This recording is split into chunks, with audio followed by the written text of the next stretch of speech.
Somebody asked me on Twitter if I would do a video about my top 10 vegan foods, top 10 favorite vegan foods, I guess. I thought that'd be a pretty fun video to do. Obviously, this isn't going to be like tomatoes and peaches. I mean, I love tomatoes and peaches. They are some of my favorite foods and they are vegan, but come on, that's a really boring video. So this is primarily going to be junky stuff, either kind of accidentally vegan stuff or, obviously vegan stuff, alternatives to meat and cheese, things like that, and stuff that we eat all the time, that we buy regularly because we really love it. So this is, I was going to say this is in order, but now that I'm looking at it, I don't know if I actually agree with myself. Whatever, it doesn't matter. On here I have number 10 as the Barilla protein pasta. They have one that is not vegan and it's got a blue line on it.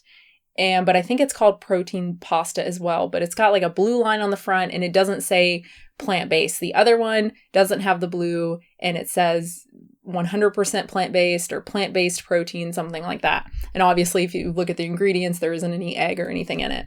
It's got a lot of different proteins. It's chickpea and lentil, I think. It's got barley in it. It's got wheat in it as well, so it's not gluten-free. And the main thing that I like about it, number one, I like the protein pastas because I like being able to just have pasta and to get some protein, right? I don't really like to have to add tofu or beans to pasta. It just brings the deliciousness down a lot most of the time for me. I really love the protein pastas if they're good. Some of them are really bad.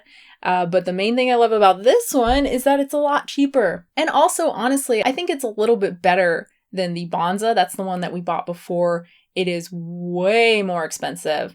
The cheapest we were able to get it was at Costco, actually, and it's a lot cheaper at Costco than it is at Fred Meyer or Target or anywhere else, but we're getting rid of our Costco membership. So getting it at Fred Meyer, it's $4 per 8 ounces. It's just absolutely ridiculous. Whereas this one, it's not quite a pound. It's 14.5 ounces for $2.49. So quite a bit cheaper. And again, I think it's actually, in terms of the texture, a little bit better than the Bonza, which is just chickpea. And I put this one at number 10 just because this isn't that a food that I'm oh my God, this is so delicious. This is such a good food. It's just a staple thing that we buy, that we have several boxes of in the house at all times because I'm always making pasta. And because, again, I can get more protein and just have pasta. I really love that. So this honestly is one of my favorite vegan foods in terms of I'm so glad this exists. Number 9 is the Violife Parmesan Cheese. We really, really love this stuff. And actually, Fred Meyer carries it now, which is great. We were getting it from this little specialty shop and it was crazy expensive. Actually, I don't know how much it is at Fred Meyer yet because they still only have they haven't put the price on it yet. It just has a little temporarily unavailable sticker from whatever was there before. So good job, Kroger. But yeah, I really like it. I think it tastes like Parmesan cheese. I'm sure it's not exactly like Parmesan cheese by any means, especially if you've had really good Parmesan cheese. But if you're just comparing it to the stuff in the green container, the Kraft or whatever, it's virtually the same thing to me. From what I remember, I have not had actual Parmesan cheese in a long time. And actually, I was off of it for a long time, even before I was vegan, because I had a friend who would just eat it. They would literally go into my fridge and open up the container and just eat with their fingers. Disgusting. And so they smelled like Parmesan cheese all the time. So for, I don't know, probably a good couple years before I even went vegan, I did not eat Parmesan cheese. Been a long time since I've had it, but we really like this stuff. Pretty much always have it in the fridge for spaghetti. Sometimes I'll put it in salads and other stuff. It's yummy. Number 8, Cocoa Whip, another pretty obvious one. If you watch my videos regularly, I really like it with fruit, especially right now when most fruit other than oranges is kind of shit quality. It's nice. It gets me to eat more fruit. Yeah, it doesn't taste like whipped cream at all. It doesn't even taste like Cool Whip at all. I remember exactly what Cool Whip tastes like. It does not taste like that. It tastes like coconut. It tastes like some sort of airier kind of sugary coconut thing. It tastes like Cocoa Whip. I really do like the non-dairy Ready Whip as well. They have the almond and the coconut. I think I've only tried the almond. I really do like that one too. I think it's super delicious. I hate having to deal with those containers. Like if it messes up, okay, great. You just can't access the rest of the food, So yeah, I prefer the Cocoa Whip. Number 7, I have Trader Joe's spring rolls. These are honestly like my favorite spring rolls. They're so good. They're full of so many things. I feel like so many spring rolls, they cheap out, and it's just so much wrapper and there's like 2 things in it, but these are full. I'm trying to look up, make sure everything that's in them. Kale and edamame and mushrooms and shredded tofu. So there's actually like protein in there. I really like that. And there's even mushrooms, and I hate mushrooms, but they're chopped so small that you don't notice them. And they're flavored really well. Oh man, I love them. I honestly wish that the restaurant we go to, this vegan, like Chinese style restaurant, their spring rolls are not nearly as good as this. I kind of wish they would just start using the Trader Joe's spring rolls.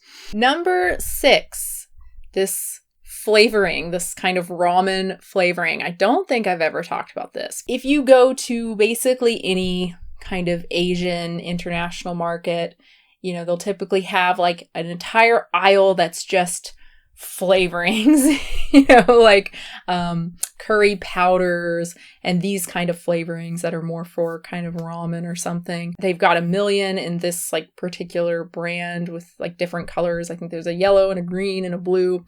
I really, really like this purple one. It's, a lot of salt, MSG, oil, and just other flavors. That's even got the little vegan heart on it. So that's pretty cool. It tastes fucking good. MSG's delicious, And so what we do is we buy, again, just from an Asian market. They'll have another aisle that's like entirely ramen, right? They'll have instant ramen, and they'll also have the just ramen. And it doesn't have palm oil either. There are like a couple different ones that we found that don't have any palm, which is really cool. And yeah, so you just take it and, boil it in some water and add this flavoring. You can add some peas if you want, or edamame or tofu or whatever. It's such a quick, easy little meal, and it is seriously so delicious. God dang it. I wish we had some ramen. We have the flavoring, but we don't have ramen right now. And oh my God, I want it so bad. I got really obsessed with it while I was pregnant with tiny baby. I just so much ramen. Number 5, these Nugo bars. I know I've mentioned these before, specifically the chocolate pretzel ones. They have these at our Fred Meyer. They're on sale a lot of the time. I get one every once in a while because they are seriously delicious. Like, not for a protein bar, right? It's not like, oh, it's not bad, for a protein bar. No, they are just good. They're just so good. The chocolate is really good quality, and they're actually salty. So many like salted chocolate stuff I find is like they commit, man. This shit is salty. It's definitely the best protein bar that I've ever had, other than the Cliff Builder bars. Those are really good too, although they've got palm in them, so I haven't had them a long time. But man, I used to load up on those things. Those are really good. But honestly, I think this is better. Even the Builder bars, they're obviously protein bars, and those have way more protein than these do. They just taste like a candy bar. They're really good. Number 4, Cocoa Mels. These I did not have until fairly recently. My sister sent me some. I think I ate them all like that day. They're so delicious. They come in pretty small bags. They're pretty expensive, like $5 for like a tiny bag. But man, they are really, really good caramel. They're called Cocoa Mels because they're made from coconut milk, but really, really good caramel. I don't think they taste vegan or non-dairy at all to me. They have some chocolate covered ones too that I haven't tried yet, but just the regular, I think they have a vanilla and a salted, both really, really good. I love caramel. That's why this is like so high on the list. I could eat those every single day for the rest of my life. I would never get sick of them. Number 3, I think I have a video on this. It's the Amy's cheeseless roasted vegetable pizza. Yeah, roasted vegetable pizza. no cheese. It's just so freaking good. The crust is delicious and fluffy. It's not gluten-free. So many of the vegan pizzas that you can buy are gluten-free, which, great. I'm glad, if you have celiac disease or something, I'm glad you can have it. But, I don't have that, and I like gluten. Makes for a better pizza crust. So I'm really glad this exists. Oh my God, the crust is so good. And I don't like a really thin crust. I like a kind of fluffier crust, kind of like Papa John's. That's what I grew up on, Their crust was good. And then on top, it's not really a tomato-y thing at all. It's more of an oniony, like caramelized onion. I think there's some artichoke on there. Shiitake mushrooms, apparently. Again, that's how good this is. I hate mushrooms, and I didn't even know there were mushrooms on it. Red onions, fire roasted red peppers, olive oil, balsamic vinegar. Okay, there's tomato puree, but it's pretty far down, so it's definitely more of an kind of onion, red pepper, olive oil-y kind of thing. It's just so freaking good. Number 2, oh my gosh, I maybe have mentioned these once, I think, or twice. The Rob's Vegan Puffs or Vegan Rob's. Is that what the brand's called? Shit, I have to look this up too. Vegan Rob's, yeah. Specifically the Brussels sprouts puffs.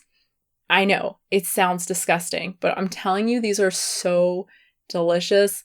It is impossible for us not to finish a bag between myself and partner and toddler. We often get a bag when we go shopping. They have enough salt, which is unfortunately a problem for a lot of vegan products. They're just not well salted. They have a lot of salt. Same with that Amy's pizza.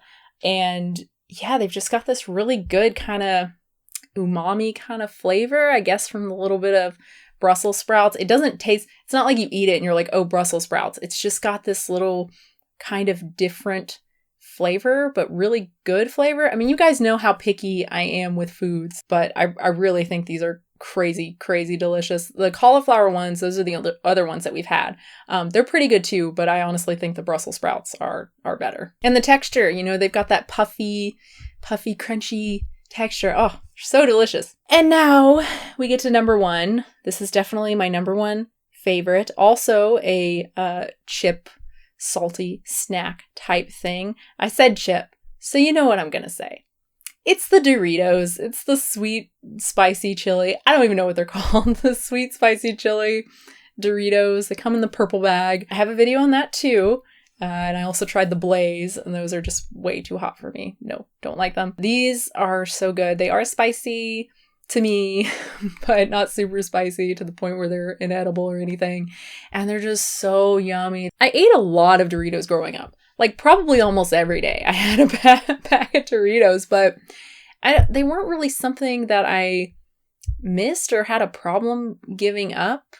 It's not like something that I was like, man, I really wish I had Doritos. I think I just gave them up and didn't really think about them again. But then having these, the sweet and spicy, for, the first time in years having Doritos, it was like, oh yeah, Doritos. I think maybe why I found it easy to give up Doritos was because I had a friend who constantly ate the Cool Ranch Doritos. And again, like the friend with the Parmesan cheese, this one, they always smelled like Cool Ranch Doritos, and it was disgusting. And then they moved on to hot Cheetos, and then they constantly smelled like hot Cheetos and like lotion. That's what I remember from my past. It's not, relationships or important, like meaningful moments or anything like that. It's smells. It's disgusting smells. If I've ever had any sort of relationship with you in the past, a friend or whatever, I probably don't remember much about you, but I guarantee you there's a smell that I've associated with you. Anyway, Doritos, pretty self-explanatory. They're delicious, right? There's a reason they make all the money and everyone buys them. I do have a couple runner-ups though.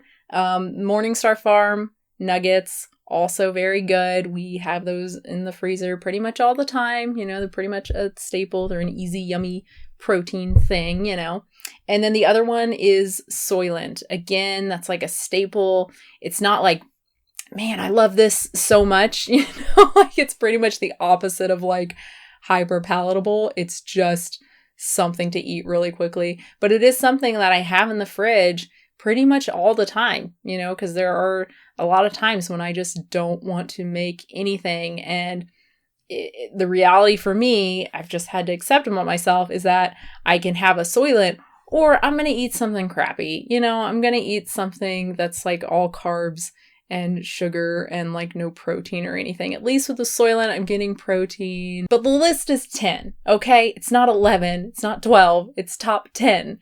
So I had to keep it to 10. Thank you so much for watching. Hope you enjoyed it. Subscribe, support the channel, patreon.com/unnaturalvegan. Of course, thank you so much to everyone who does support the channel.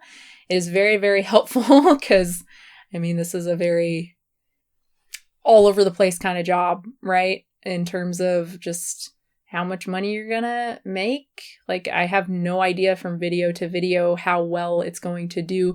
Generally, my videos monetize, but it's not like every video monetizes the same. They can be fairly drastically different in terms of like how much money I'm making per view, right? So it can be a little bit stressful. And of course, sometimes a video does get demonetized, and then that's like fart.